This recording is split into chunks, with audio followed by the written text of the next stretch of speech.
Yes, salut à tous la fine équipe, comment ça va pour cette petite semaine assez moyenne sur les marchés financiers, que ce soit le Bitcoin, enfin les cryptos en général, que ce soit les indices ou les actions, on a eu plutôt le droit à une petite semaine de baisse, c'est pas pénalisant en soi, mais voilà, on va voir tout ça rapidement dans cette vidéo hebdo. Donc avant de commencer, n'hésitez pas à mettre un petit j'aime pour titiller l'algo YouTube et à vous abonner à la chaîne pour continuer à avoir des tips et des analyses sur le trading et la bourse en général. Donc voilà, donc je disais semaine de baisse, donc là on est sur le Bitcoin, sur le graphe du Bitcoin. Donc désolé, je suis un peu enrhumé, mais je vais faire de mon mieux pour être le plus précis possible. Donc là concrètement, on a eu une belle petite semaine de baisse sur le Bitcoin. Donc là on est sur une unité de temps. On est sur une unité de temps en journalier, en semaine, pardon. J'enlève le bruit de mon téléphone, voilà. Donc je disais, on est sur une unité de temps en semaine. Donc si je me baisse d'une unité de temps inférieure, donc je me mets en journalier. Vous voyez ici, on avait le contexte que je vous avais dit, donc en épaule, tête, épaule, que je vous dis depuis des semaines déjà. On a vu le breakout et une entrée en position qui avait été effectuée dans ces niveaux-là, environ, voilà. Et ensuite, on a eu tout simplement une consolidation ici en horizontal, donc en journalier. Et il y avait une nouvelle prise de position qui était possiblement à faire. Vous voyez que là, on a les bandes de Bollinger ici qui se contractent magnifiquement. Donc, hop, on met des flèches qui se contractent à ce niveau-là, vous voyez. Et ça, c'est juste important, c'est magnifique. En gros, plus elles sont contractées, là, vous voyez, on a une forte volatilité. Les bandes de Bollinger sont très larges. Et ici, on a la volatilité qui diminue. Les bandes de Bollinger se resserrent. Et à ce niveau-là, on est censé avoir une explosion du titre. C'est-à-dire que là, on a un pivot qui est bien défini. On time une position en gros sur cette bougie-là. Et là, on est censé partir fort à la hausse. Donc ce qui s'est passé, c'est que là, on a eu ce qu'on peut appeler un fake breakout, c'est-à-dire qu'on a une belle pattern bien dessinée en large base ou plutôt en tasse et anse. Donc on a une belle tasse, on a une belle anse, hop, ça casse et derrière, boum, ça monte, mais ça se retourne et là, du coup, on serait pris pour les spéculateurs court terme, je précise, ils se seraient pris un stop loss. Donc là, vraiment un stop loss pour les spéculateurs court terme. Ça arrive en bourse, c'est des probabilités. Quand vous prenez une position, en général, c'est 50-50, 50% de gains, 50% de chance d'avoir des gains, 50% de chance d'avoir des pertes. Maintenant, le but, c'est de minimiser au maximum les pertes et de maximiser au maximum les gains et surtout les gros gains. C'est ça qu'on cherche en bourse et c'est ce qui nous donne des ratios extraordinaires sur le long terme, ok? Donc voilà, donc là, c'était une position spéculative court terme qui nous a donné un stop loss. Ça arrive, c'est pas grave. Donc même en soi, je pense qu'il n'y aurait pas forcément eu un stop loss parce qu'on aurait mis un stop loss ici. On entre en position ici et là on aurait fait si on aurait fait un stop loss. Donc on aurait eu un TP1 ici sur la position. Donc en soi voilà, c'est pas grave. Donc là dans le contexte actuel des choses, pour moi on est toujours sur un bull market. Donc si je me remets en semaine, vous voyez, on est toujours dans un contexte actuel de bull market, c'est-à-dire qu'un marché haussier c'est jamais full à la hausse. Un marché haussier, c'est des marches d'escalier, ok? Donc, un marché haussier, je vais vous montrer qu'est-ce que c'est. En gros, c'est ça. Un marché haussier, ça monte, ça descend, ça remonte, ça redescend, ça remonte, ça redescend. C'est ça un marché haussier. Hop. Vous voyez, ça c'est clean, c'est sain, c'est propre. C'est quelque chose de très sain. Vous voyez, c'est comme ici. Ici, on a eu des petites consolidations à ce niveau-là. On a eu à ce niveau-là. On a eu à ce niveau-là. Là, on a fait un plus haut et là, boum, on a eu encore une grosse consolidation ici et là, boum, la capitulation. Classique. Si je vous montre encore plus avant, donc c'était le même principe. On a eu des consolidations à ce niveau-là, à ce niveau-là, à ce niveau-là, à ce niveau-là. Et là, c'est le climax run, donc forcément, c'est pas tenable sur le long terme, ok? Donc là, c'est le même principe. On a une simple consolidation et on en aura d'autres. À l'heure actuelle des choses, c'est ce que je vois. Maintenant, n'oubliez pas une chose, c'est que sur nos positions sur l'Ethereum ou le Bitcoin, on est full positif. Donc, c'est-à-dire qu'on est déjà en positif, il n'y a pas de souci. Donc là, l'idéal, c'est simple, c'est de mettre un stop loss au niveau de notre zone d'entrée. Donc, notre zone d'entrée, vous remontez votre stop loss sur la zone d'entrée. Donc, si jamais le titre, pardon, il se retourne et qu'il reconsolide pour quelques mois, c'est-à-dire qu'en gros, il redescend, hop, et il vient reconsolider pour repartir à la hausse. Et là, on aura un autre scénario possible, hop, avec un autre pivot défini d'une manière différente. Donc, dans ce cas-là, Donc si on est dans ce scénario-là, pardon, on remonte notre stop loss initial qui était sous le dernier creux ici, on le remonte au niveau d'entrée qui est ici. Et là, comme ça veut dire que si le titre il se retourne, on est sans gain ni perte, c'est pas grave. Ça veut dire juste que le bull market sur la crypto-monnaie, il est repoussé dans les mois qui suivent. Voilà. Et si jamais, dans la semaine qui vient, là maintenant, ou la semaine d'après, on repart à la hausse, et on continue de surfer la tendance haussière, tout simplement, il n'y a pas de souci. Voilà. Donc ça, c'est vraiment les deux scénarios à privilégier sur le Bitcoin. Moi, de ce que je vois à l'heure actuelle des choses, on est tout simplement dans un début de bull market. Donc c'est logique qu'on ait des petites consolidations comme ça de temps en temps. Ça peut être aussi des points pour rajouter de l'argent pour ceux qui font du DCA notamment. Donc c'est des zones de rachat de crypto, enfin de Bitcoin pour continuer à surfer une hausse sur du DCA. Voilà, donc c'est en soi, il n'y a rien d'alarmant à l'heure actuelle. On verra cette semaine ce qui va se, enfin la semaine prochaine ce qui va se passer pour voir si ça empire ou pas. Mais dans tous les cas, normalement, on est censé être en break-even, sans gain ni perte si jamais le titre se retourne. Et vous voyez que sur l'Ethereum, c'est exactement la même chose, avec une fluctuation beaucoup plus puissante et plus forte au niveau de la baisse. Donc on serait rentré, hop, au niveau de cette zone. Donc là, vous voyez, on n'a pas encore touché le break-even, on est toujours enclenché en position. Et si jamais on le frôle ou on le touche, à ce moment-là, comment dire, on refera une nouvelle position d'achat, donc une nouvelle zone d'entrée au niveau de la cassure du plus haut. C'est-à-dire que vous voyez ici, on est rentré en position par ici, on est monté, et là du coup on est en train de reconsolider. Donc si jamais on touche notre zone d'entrée, donc on sort de position parce qu'on est en break-even, on a remonté notre stop loss initialement sous le dernier creux au niveau d'entrée. Et ce qui va se passer, c'est simple, c'est que au niveau de la reprise haussière, donc du retournement, hop, et c'est tout simplement sur la prochaine consolidation qu'on va rentrer en position.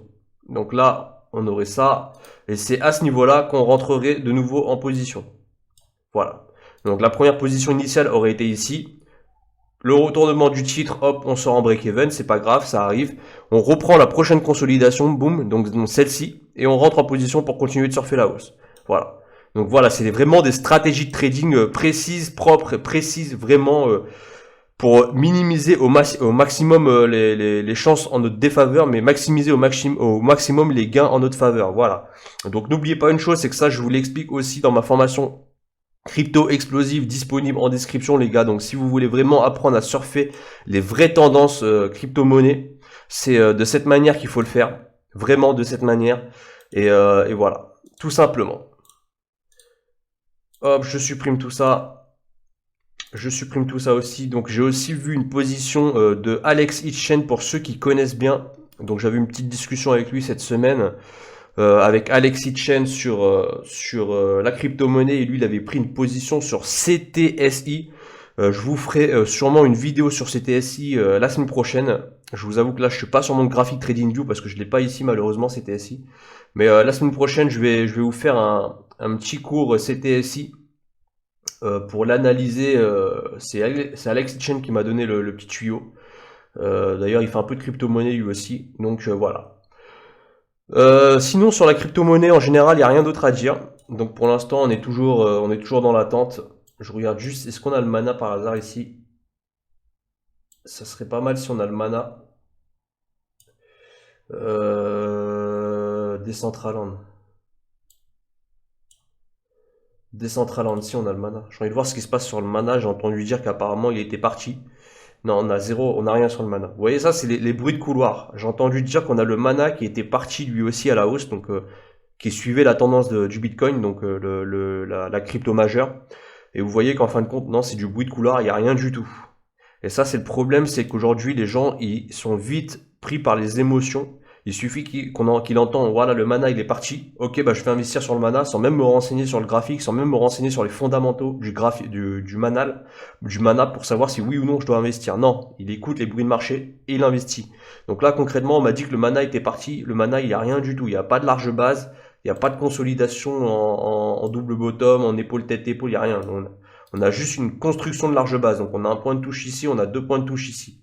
Donc là, l'idéal, si vous voulez rentrer sur le mana, c'est vraiment d'avoir quelque chose de bien propre. C'est-à-dire qu'on a un titre up qui se retourne, qui vient titiller le pivot et qui part. Et si on a ça, là oui, éventuellement, ça serait intéressant de rentrer sur le mana. Et les bandes de Bollinger sont pas du tout belles, mais vraiment pas du tout. Si je me mets sur une unité de temps supérieure en semaine, même principe. Ah, si les bandes de Bollinger sont un peu mieux. Donc là, la pattern est et on a un début de pattern qui peut être pas mal, ça dépend de ce que nous donne la suite, donc c'est ça. Donc si on a là, on a une tasse qui s'est construite, on a peut-être une anse qui se forme, ça pourrait être pas mal. Et surtout, on a des bandes de Bollinger qui sont bien horizontales. Et éventuellement, ça pourrait être pas mal. L'idéal, ça serait vraiment d'avoir ça, vous voyez. Ça, c'était la pattern parfaite sur le mana. Bande de Bollinger bien contractée sur la fin, ici, là. Vous voyez, bien contractée. Un pivot bien défini en horizontal. Et on serait rentré sur cette bougie là pour surfer la hausse. C'est vraiment ça qu'il faut qu'on ait, et pour l'instant on l'a pas encore sur le mana, donc c'est pas prenable à l'heure actuelle des choses. Voilà. Donc c'était la petite parenthèse crypto-monnaie. Il n'y a pas grand chose à prendre pour le moment. On attend. On est dans une semaine baissière. On attend de voir la suite. CTSI, je vous ferai un petit focus TradingView via TradingView la semaine prochaine pour répondre à ce que Alexis Chen m'avait donné. D'ailleurs, elle est super belle, cette crypto-monnaie. Le graphique, il est magnifique. Et franchement, il a trouvé la bonne pioche. Sinon, au niveau des stock market, même chose, semaine de consolidation. Hop. Donc sur le S&P 500, on est toujours dans la formation de la pattern. Donc tac, on a un pivot qui est magnifique, qui est très bien défini, ça on peut déjà l'enlever, ça ne sert plus à rien. Donc là on avait un point de touche, on a deux points de touche et là on est sur une zone de plus haut, donc de résistance. Donc là vous voyez que les bandes de Bollinger elles sont extrêmement contractées, elles sont extrêmement tight, donc c'est juste magnifique. Donc là en gros l'idéal, vraiment l'idéal ça serait de vraiment continuer à titiller le pivot, de faire un nouveau point de touche et de casser pour partir à la hausse. Si on a ça, franchement, on est top, on est propre. Là, on serait ça serait vraiment magnifique et là, on aurait une cassure et voilà les opportunités qui viendront sur le bull market qui suit. Sur le 440, tiens, on va voir le 440 vite fait. Donc le 440, on est toujours dans notre bull market. On le voit aussi, moi j'ai des positions sur L'Oréal qui sont, ou Hotme par exemple, qui sont juste incroyables et qui sont full à la hausse, c'est juste parfait. Donc le 440, on est vraiment sur un marché bien haussier, donc c'est juste impeccable. Si je regarde rapidement par exemple le Nasdaq, alors je pense que je vais éternuer, c'est en train de devenir, je me demande si je vais pas éternuer là. Comme je vous l'ai dit, je suis enrhumé. Pardon. Ah, c'est quand t'es enrhumé comme ça, c'est embêtant. C'est dommage. Il me faut des vacances là. Je pense qu'il me faut des vacances. Donc je disais sur le Nasdaq, on est toujours dans cette formation. Donc là, on a un bel épaule tête-épaule qui est formé. Vous voyez, hop, tac. Donc si je mets, ah, attendez, non même pas. Donc là, on pourrait avoir un bel épaule tête-épaule. Donc c'est-à-dire qu'on a un épaule gauche, une tête, et on aurait possiblement une épaule droite qui se forme ici, comme ça. Et là, on serait sur le même principe. Donc, si on casse l'épaule droite de cette manière, donc là, on aurait vraiment un bull market full. Et avec, voilà, sur les GAFA, par exemple, quelque chose d'assez intéressant avec des bonnes prises de position. Donc, voilà. Le Dow Jones, il nous donne quoi de beau? Donc, le Dow Jones, on est toujours sur cette même zone de résistance en bleu qui n'est pas cassée. On avait un triangle ici qui avait été cassé à la baisse et derrière, hop, on est retourné à la hausse. Et là, on avait fait un pullback sur. Donc là, on avait un biseau retourné. Je sais pas comment on pourrait appeler ça. Donc en gros, on aurait un biseau inversé, hop, comme ça. On a eu une cassure et là, on est en train de faire un pullback pour repartir possiblement à la hausse. Donc ça, c'est les semaines prochaines, voire les semaines d'après. Enfin, la semaine prochaine, la semaine d'après. En gros, dans le prochain mois qui vient là, dans le mois de mai, c'est là que tout va se jouer, à mon avis, pour savoir la tendance à venir. Mais on est fortement à 90% plus de chances de avoir un beau bull market pour l'année 2024 et 2025. Et plus encore. Voilà. Donc, petit récap rapidement sur mes positions en cours. Donc, moi, je vous avais dit, L'Oréal, il était full à la hausse, vous voyez. Donc là, on a un TP1 qui avait été pris, on avait encaissé 50% de nos bénéfices. Enfin, 50% de la position, on a remonté les 50% sur le stop loss, enfin sur le break-even, pardon. Et là, on est toujours en train de monter, donc on continue de surfer la tendance. Donc ça, c'est vraiment des stratégies que je vous apprends sur Swing Trader Pro, disponible en description, où je vous apprends justement à choper ce genre de pattern qui est juste parfaite et magnifique, il n'y a rien à dire. Tout y est. Donc là, vraiment, on continue de surfer la hausse et de continuer à encaisser les gains, tout simplement. Je vous avais parlé d'autres, mais celle-là, c'est une pépite. Celle-là, franchement, c'est une pépite. On a un climax run, vraiment un climax run. Donc moi, j'étais rentré en position, en fait, j'étais rentré en position au niveau des 40. Mais en fin de compte, je vous explique, il y a eu une redistribution des dividendes. C'est-à-dire que moi, je suis rentré à ce niveau-là, en position à ce niveau-là, au niveau de la zone des 40. On a eu une distribution de dividendes à 38 euros. Donc ça veut dire que j'ai gagné 38 euros par position que j'ai sur Hotmay, donc x 15. Voilà. Et ensuite, le cours, il a été divisé. Donc 40 moins 38, c'est égal à 8. Donc le cours, il est arrivé, il est redescendu ici, vous voyez, au niveau des 8. Donc pour le dividende. Et donc moi, j'étais rentré, comme je vous ai dit, donc à ce niveau-là. Donc au niveau de la cassure du pivot, qui est tracé à ce niveau-là, comme ça. Donc là, on a une tasse et anse, ou une large base, magnifique. Une tasse, une anse, donc juste parfait, le scénario idéal. J'étais rentré en position juste après le gap, donc en ouverture du gap, et derrière, boum, je surfe la hausse. Et là, vous voyez, hop, le stop loss, il est ici, l'entrée en position, elle se fait ici. Et là, vous voyez, je suis quasiment sur un TP 1, 2, 3, 4, 4, 5, 6, 7, bon, j'ai quasiment fait un TP 10. Là, vous voyez que ma position, elle est à moins 249 euros pour la simple et bonne raison que j'ai touché un dividende à plus de 500 euros. Donc 500 euros moins 249, c'est comme si j'étais en gros en bénéfice de 250 euros sur le titre. Voilà. Donc c'est la distribution du dividende qui fait que le cours a changé.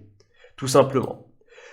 Voilà. Donc ça, c'est ma position haute, mais c'est un de mes titres phares qui est juste incroyable. Donc ça, c'est le genre de pépite qu'on peut avoir, qu'on peut choper une ou deux fois dans l'année et qui fait en grande partie grossir votre portefeuille. J'en ai un autre sur Nvidia aussi qui est dans ce style. Vous voyez que là, je suis sur quasiment, j'ai fait un TP1, j'ai quasiment mon TP2 qui arrive et on est parti fort à la hausse aussi ici. Donc ça, c'est des pépites, vraiment. J'ai aussi, j'ai quoi d'autre encore comme pépite? Bah, je crois que c'est tout pour l'instant. Waterdrop aussi, non. MSI, ils ont fait, voilà, donc ça c'est des positions classiques. Après j'ai aussi d'autres positions, la position que j'ai pris récemment c'est celle-ci. Donc vous voyez qu'ici là on a un premier creux, on a un deuxième creux, hop. On a une cassure du pivot avec un énorme volume. Donc là, quand on a des volumes comme ça, on a une force acheteuse qui arrive sur le titre. Et donc j'étais rentré en position sur cette bougie là. Donc on vient juste de rentrer en position il y a 2 jours. Et là du coup sur le graphique en semaine, on va voir tout simplement ce qui se passe. Et surfer la hausse, on prendra un TP1 quand ça va arriver, je l'espère. Ou sinon on a une stratégie de sortie de position qui nous empêche de se prendre un stop loss au pire des cas. En général j'ai très peu de stop loss. Moi sur 10 positions j'ai facilement 1 ou 2 stop loss vraiment. Et je dois avoir 2 ou 3 positions soit en petite perte, soit en petit gain, ou soit tout simplement en break-even. Et en général, j'ai facilement 5 positions en TP1 minimum. Voilà, donc c'est mon ratio, mais ça je vous l'explique dans Swing Trader Pro, justement comment avoir ce type de ratio et comment sélectionner la crème de la crème au niveau des patterns. Voilà. Donc c'est tout pour cette vidéo. Je vois pas ce que je peux vous dire de plus à l'heure actuelle. Voilà, donc c'était une petite semaine moyenne, assez moyenne sur la crypto, sur les actions en général. Tout simplement, à voir ce qui va se passer cette semaine. La semaine prochaine, je vais vous faire une petite analyse CTSI de Alexis Chen qui m'a conseillé et qui est juste parfaite à prendre. Voilà. Et du coup, voilà. Donc n'hésitez pas aussi à vous abonner, à mettre un petit j'aime. N'oubliez pas, j'ai mes formations Swing Trader Pro et Crypto Explosive disponibles en description pour ceux qui veulent apprendre la bourse et à surfer des vraies tendances boursières, donc des vraies tendances haussières, et multiplier leur capital par X. Et voilà. Et n'oubliez pas, comme j'ai dit, j'aime, abonnez-vous, mettez un j'aime, abonnez-vous, et on se retrouve la semaine prochaine pour une nouvelle vidéo hebdo. Je vous souhaite à tous une bonne semaine en espérant qu'elle soit bien ensoleillée dans tous les sens du terme, et big up. Voilà.